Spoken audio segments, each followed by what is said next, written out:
ပညာဆိုတာဘာလဲကပြောသားညင်းနေလာပြီနော်မိကုန်းကလည်းနဲ့လာပြီနော်ခေါင်းကပြောမမေးရင်သိတယ်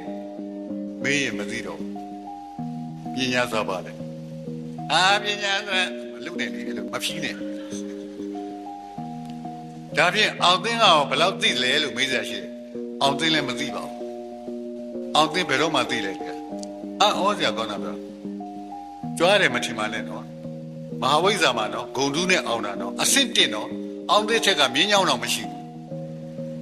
အဲ့လိုအောင်လားအဲ့ဒီမှာသင်လာခဲ့တဲ့ဥစ္စာတွေမှာကျောင်းသားဘွားနဲ့လဲကျောင်းဆရာနဲ့ဘွားနဲ့သင်ခဲ့တယ်ပြန်ပြီးသင်ခဲ့တဲ့ဥစ္စာမှာဘယ်ကြမှာပြန်သတိထားပြီးတော့ကျောင်းဆရာဘွားနဲ့4-5-6နှစ်ရှိတော့မှသတိထားမိတာတခုပါတယ်ဘယ်သူလဲဆိုတော့ကောင်းလေးတွေမင်းတို့မှတ်မိလိမ့်မယ်ပကံခေကျောက်စာထဲမှာသင်္ကသုသမီးကျောက်စာအဲ့ဒါငါ့ကိုပြလိုက်တယ်အဲ့ချိန်မှာဘာပါလဲဆိုတော့သင်္ကသုသမီးကကောင်းမှုတွေပြုတယ်အဲ့ကောင်းမှုတွေပြုပြီးတော့ဆုတောင်းတဲ့အချိန်မှာဘာပါလာလဲဆိုတော့ OBJ ကငါတကယ်ပြောတာငါဝင်းခံတာပါပဲဘယ်ဆုတောင်းပါလာလဲ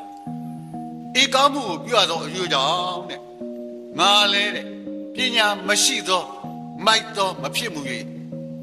ပညာရှိသောအကြောင်းကိုသိသောဖြစ်လာလို့ဟာအဲ့ဒီမှာ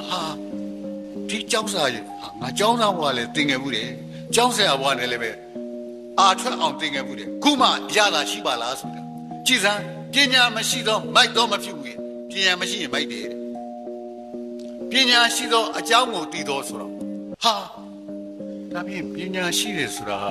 ဘာလို့အကြောင်းကိုသိတာပါလား